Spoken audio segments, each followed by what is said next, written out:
Do, do, do, do, do, do, do, do.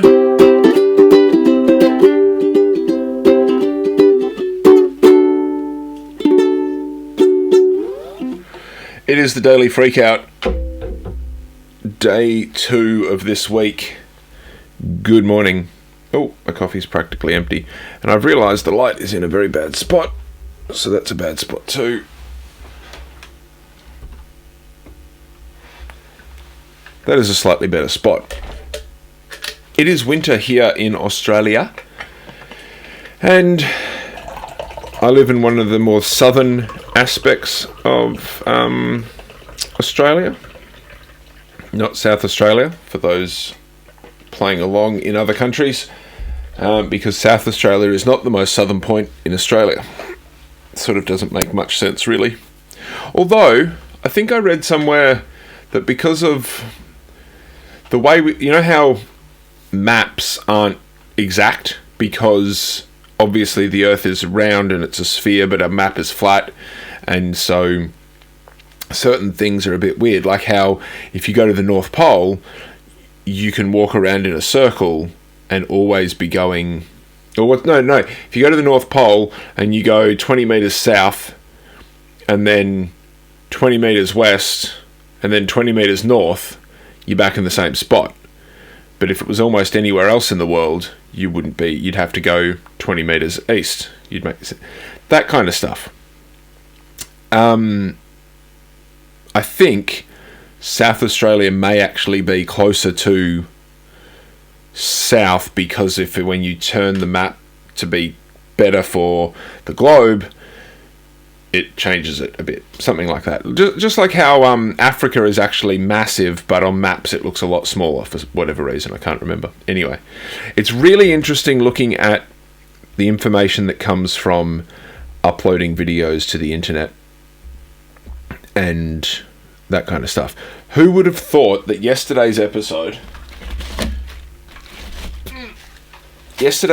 which has only been on or in the ether of the internet for a small amount of time, because at the moment my data I'm doing everything mobile at the moment, and I'm using so much data that they've reduced my data usage, so my upload takes all day and it's painful. But who would have thought that Engelbert Humperdinck would get the copyright strike? So if you would like to buy the crooning sounds of Engelbert Humperdinck, please get in touch. I'm working out how to do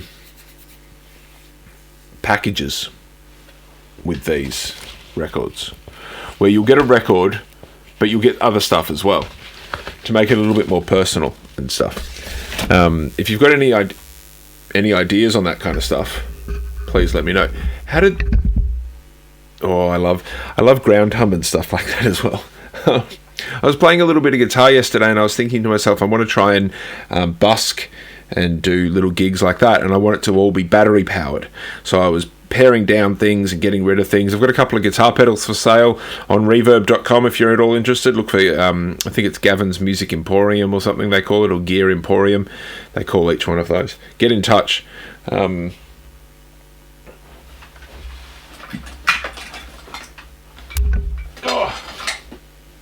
This one in particular is for sale. It is a Zvex Fuzz Factory hybrid, which allows you to get some slightly varied Zvex Fuzz Factory sounds, and it's in a super awesome what would you call that, enclosure. I don't want to sell it. I want to keep this. I daydream about one day actually having a band again and being able to hit this pedal and fuzz out with some stuff, but the realities of the world is that it's more likely that I will sell this and get a band and then buy it again than it is that I will actually get a band. Yeah, anyway, buy my stuff is what I'm saying. But yeah, I'm going to try and include some stuff. If you buy a record, you'll also get something else as well. I'm not entirely sure what yet. I was thinking about a short story but then that made me... that didn't quite feel right, so I've got to work on it. Anyway, the copyright for yesterday was struck. Apparently, Engelbert does not like it when you use his records on YouTube. I argue that I am broadcasting to quite literally no one live, and I mean, my highest views at the moment is 16 views for the Daily Freakout of the 24th of the 6th. So 16 people have watched the first few minutes, because that's the other good thing about all this stuff, is that you can see how long people watch for as well. And they're not watching the whole show. You've probably left now. There's probably no one watching now. And that's fine, because that's how you build these things. Well, that's what starts, and then you build these things. But I would have thought that Engelbert Humperdinck, he's doing... I just assume he's doing okay and doesn't need my money for 16 views. Couldn't I get those $16? Whatever dollars. I doubt that it would be $16, more like 16 cents. But yeah, anyway. I just would have thought... Anyway. Go listen to an Engelbert Humperdinck record and tell him Gavin sent you. Tell him the Daily Freakout. You heard him on the Daily Freakout, and now you want to check it out. We're going to go with something very strange right now. Here we go.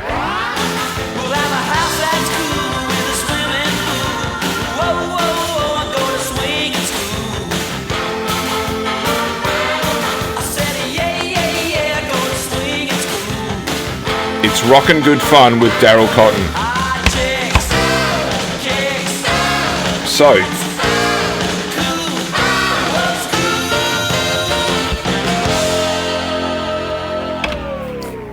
that was just a little sample, because I'm going to try and just do little samples now so that I don't get the copyright. We're going to try and work towards not getting copyright strike.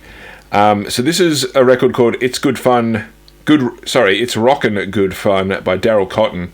Now, when you look at this,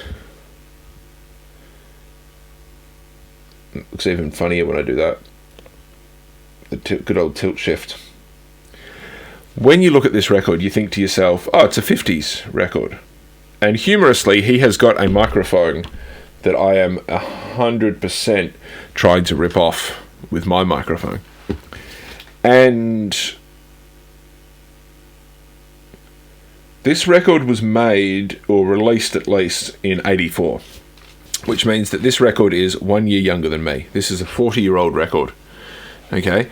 So it's a 40-year-old record, and it's mimicking and referencing music from 20 to 30 years earlier. So if it's 84, back 3 years to 54, so it's roughly 30 years, back 30 years roughly to the thing. And I'm being really harsh on a lot of these records, but they're just such cheap and nasty records based on some of the stuff you can buy, especially nowadays. Now, obviously in the 80s, it was a very different thing. This was just pump it out, get rid of the stock. There wasn't any kind of artistry necessarily. But he looks like he's made the suit himself. Like, it looks like a cheap and nasty costume for a low budget production of Grease. And good on them for plugging the mic in down the bottom there, though.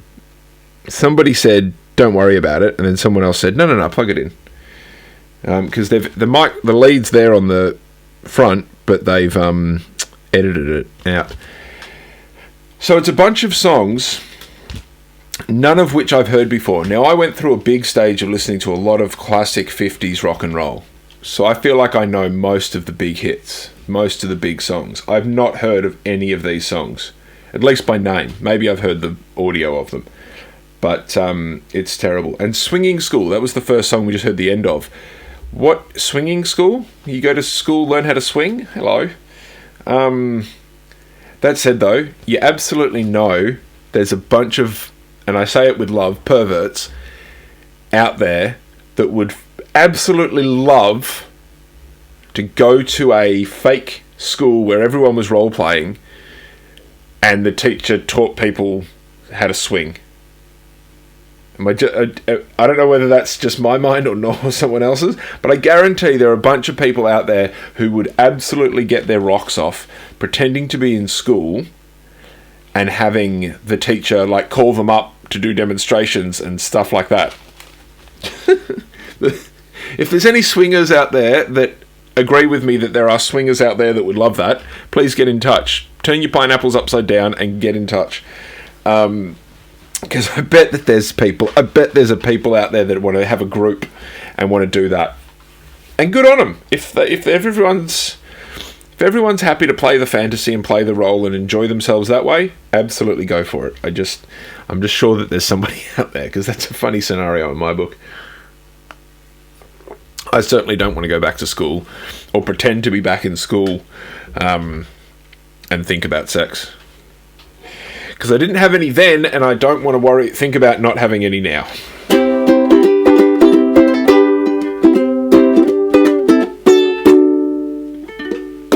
Let's talk about the future. It's beyond 2000. Speaking of, just quickly, so that was a record in the 80s mimicking the 50s. If you did that now, it would be mimicking the 90s. This kind of stuff really gets me. I think in the 80s, there just seemed to be a stage, but it happened. I remember reading, I've meant to go on to a new segment here, and I'm still talking about that segment. I remember reading a quote about the Beatles releasing the song Lady Madonna, and Lady Madonna had a bit more of a classic rock and roll type feel to it. And someone said, "Oh, is this nostalgia? Are you like looking back 10 years? And I don't think Paul necessarily said yes or no, but the suggestion that you were in the 60s and you were being nostalgic for the 50s really confused me at the time. I certainly don't feel like I'm nostalgic for 2014. I happen to...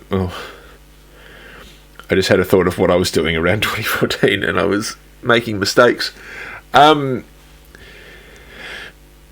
But that idea of nostalgia of like 20 years ago making a thing, and it's like, and then you see people mimicking the 80s and you hear songs and you go, well, that's just an 80s song. Oh no, that's recent, blah, blah, blah, all that kind of stuff. And the idea that Marty McFly, if it was Back to the Future, was redone now, Marty McFly would go back to the mid-90s, I think is actually kind of smart. I think they should actually do that.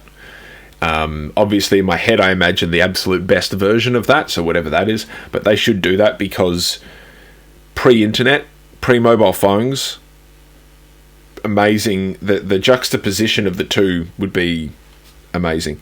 I don't know whether you'd go back to the Wild West, though. Maybe you'd go back to the 1900s or early 1900s or something. But yeah, let's talk about the future. We've got to go back to the future.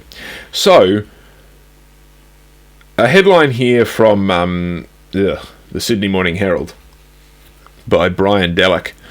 Oh, pardon me. And it's actually from June 29th.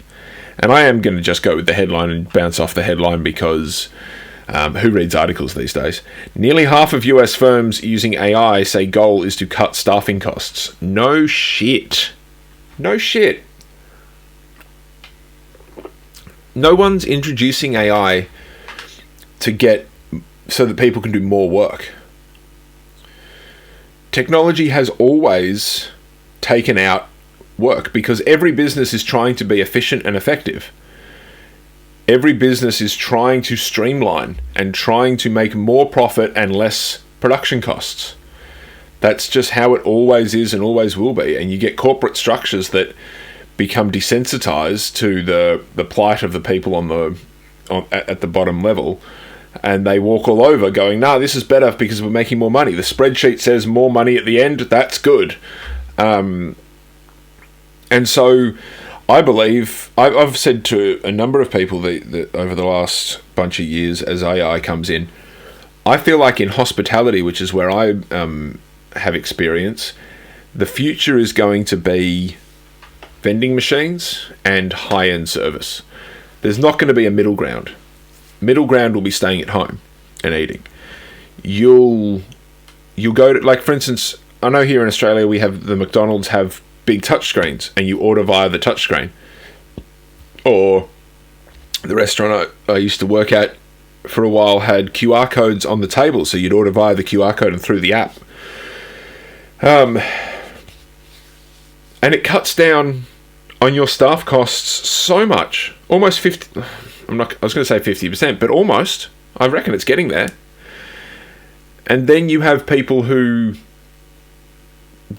either don't know or don't care about the quality of the product, and so they go to a vending store, bang, bang, bang, get the thing, whatever, move on, and they don't care. And they don't care that they've used it's effectively just a large vending machine. They don't care about any of that stuff. Then there are the people who don't care about the product and only care about the service. So they can get given an absolute shitty cup of coffee, and because someone was nice to them, they don't care. And that's fine. That's a service. We all like people to be nice to us and sort of wait on us a little bit. We like having... If you could have an ethical servant, then everyone would have servants. Hence why in the future AI and robots are going to take over. It's going to be like the Jetsons, and we're going to have a robot butler. But robot butlers have been a concept for ages, because everyone likes that service and likes someone just sucking up to them. Yes sir, yes sir, yes sir. Because it'd be much easier. I mean, if I'm sitting here and I just said, hey, can you go get the dogs ready for a walk? Or for instance, I've got very pleased with myself last night. I made my my breakfast for the next 3 days, which is egg and bacon muffins.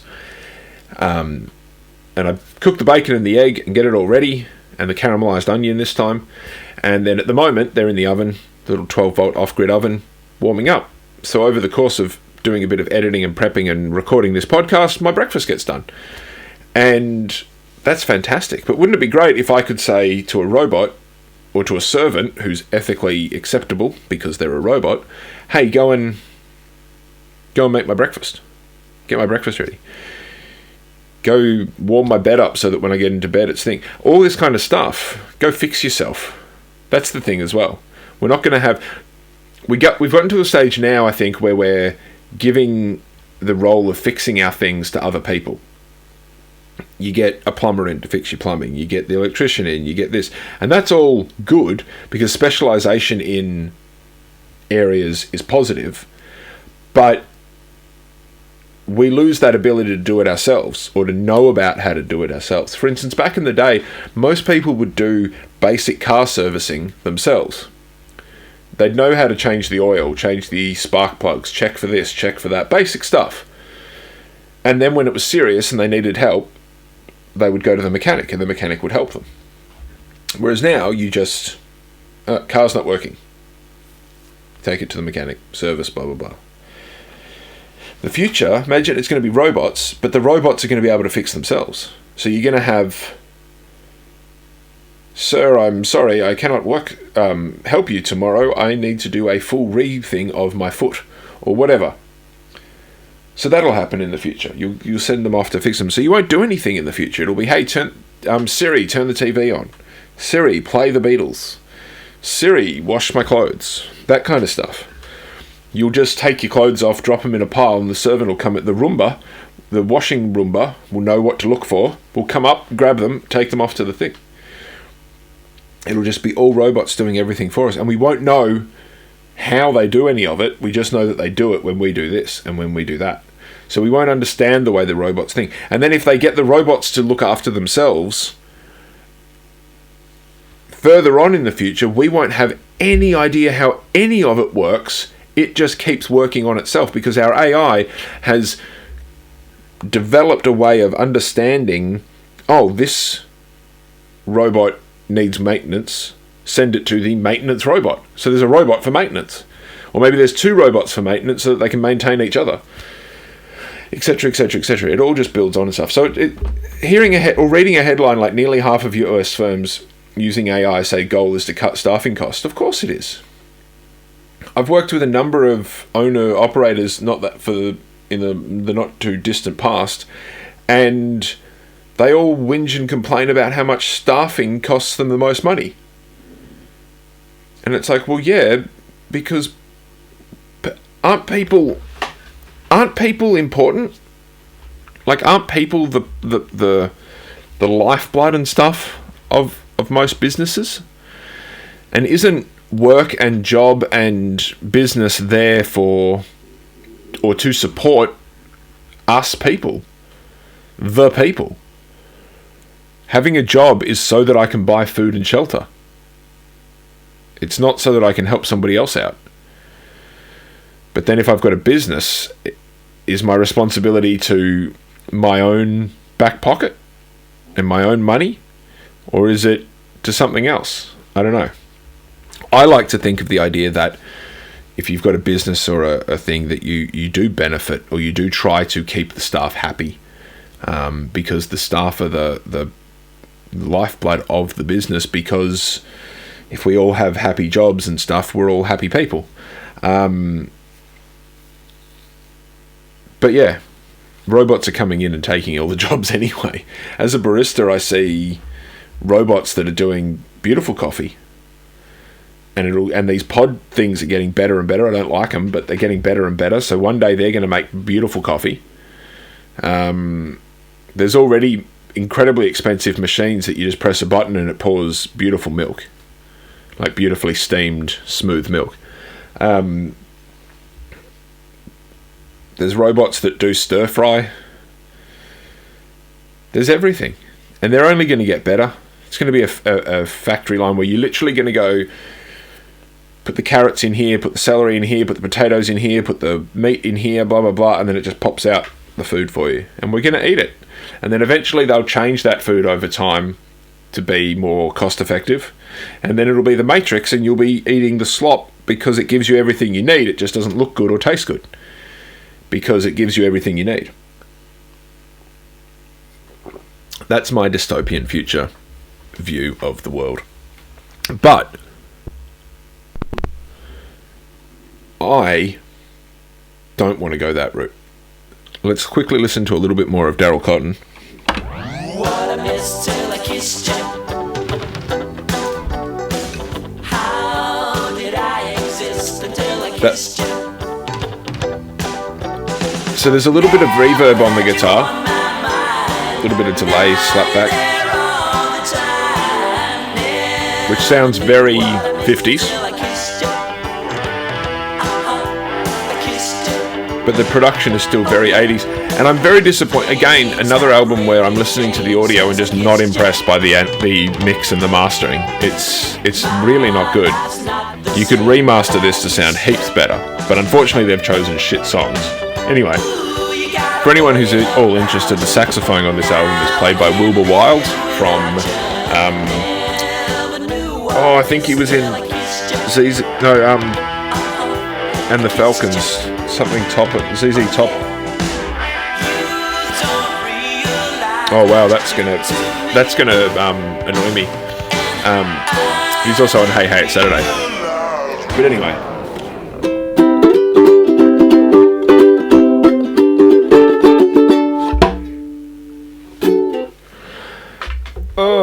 I said to myself that I would move on to something else. Oh, that's all right. So, a quick little update of me personally. My solar setup is going really well at the moment. I'm off-grid for a lot of stuff. As I said before, I've got my little oven out there doing its thing. All of my devices and lights and things get charged. Even though I've got, obviously, the candles, I've got these wonderful little lantern things from BioLite, if you are at all interested. They are fantastic. If you're and I just dropped it, so it's going to look a bit different now. Yes, it is. Awesome. This is such a professional show. If you go camping, I recommend those. If you're an emergency prepper of any kind, I recommend those. If you just want to use a little bit less light or a little bit less power from the grid, I recommend those because you can charge them off relatively small solar panels and solar batteries, and from your car, even like your cigarette lighter in your car, you can do that. I wonder at what point a generation is going to say, Mum, why is it called a cigarette lighter? It's just an electric socket in the car. Why is it? Because kids won't know about how back in the day, smoking was so acceptable that cars not only had ashtrays, but they also had these little things that you'd push in, the coil would get really hot, and then you could light the end of your cigarette off it. And I assume it was acceptable to do that whilst driving. When I was a tobacco smoker, I would roll cigarettes whilst driving, and then smoke them. I always found that smoking a cigarette whilst I was driving was not a pleasant experience, because my theory being that when you're driving, you're subconsciously more alert about what's going on around you, because you're obviously in a car. And my theory is that then sends the nicotine and the other things through your system much more, which always made me feel on edge and unpleasant. So I didn't smoke whilst driving that often. And but I have rolled one, and I feel like lighting with a lighter and then holding. So you'd lean on the steering wheel so that you could drive like that, and then you're still looking like that in the flame, and you get it in there, and and I feel like for some reason getting the old school one where it was the hot coils and you'd have to push it into it, I always felt like that was I feel like that's harder and not going to be as smooth and safe. Both versions are not safe though. You should not be lighting cigarettes whilst driving. In fact, I dare say you shouldn't be smoking whilst you're driving, because just that conscious thought of holding the cigarette in your mouth, and I don't know. I remember an old boss telling me that 1 or 2 beers on the way home is no worse than driving with any kind of drink, but you'll get into trouble for alcohol, not for like a can of soft drink. And I kind of agree, but at the same time I feel like let's just not encourage anyone to drink or take drugs whilst they're driving, which I'm guilty of. I've done it before. You never know. Drivers could be tired and crash. Drivers could be angry at their wife and crash. Like, lots of reasons could be causing people to not drive well. But anyway, my little solar setup's doing well. I was very pleased with myself because I resoldered. I had a solar panel that had a bit of a short, and I was like, oh great, I don't want to get rid of it or anything, so I'll keep it. And I had it out the back for quite a while. Oh good, it's an alarm. Interesting that I don't have an actual job to go to today, even though it would have been my day off anyway. But I'm still got the alarms going off. And I resoldered the solar panel and got a different inverter, a slight upgrade, but still within a reasonable price range, I felt. And plugged it in yesterday to do a test. I plugged it in a while ago to do a test, and I didn't get any results, and I was disappointed. I thought, great, this hasn't worked. But I plugged it in yesterday and got some results. So it means that today I need to get up on the roof. I also need to build a frame for this panel, because it doesn't have its own frame to hold it up, because I need it to be on a 45-degree angle roughly to get the winter sun. But I'm pretty sure that with both batteries, I've got 2 batteries and I've got 2 panels on each battery, I'm pretty sure at the moment that my batteries, even in winter, are going to be pretty much fully charged at all times. And that is fantastic. It means my little electric blanket, which is attached to the solar panels, I can use that every night. And you put it on I used to, when I was a kid, I had an electric blanket at my dad's house, and I would leave it on like all night, and I'd just be toasty warm. It was fantastic. And I realise now that to a certain degree I'm recreating that bedroom where I've got heavy blankets on me and I feel very, very snug as a bug. But I can use that regardless of what electricity cost it's going to cause, because I've got it on the solar. And I've just looked at the time, and it means that it's the end of the show. Please follow, like, subscribe, all that kind of stuff. I don't like asking about it or for it, but it is... You make more money if more people watch your show, your channel. It's that simple. And this whole thing is eventually and ultimately some form of money-making scheme. Because as much as I love talking and I love doing this kind of stuff, I probably would just do it in my head. But it's a lot of fun, and I'd like to make some money from it and keep doing it. So I'd like people to enjoy it. So you get it. It's a circle. It's a circle. I want to entertain... but I also want a job. No, I take that back. I want an income. Let's be clear here.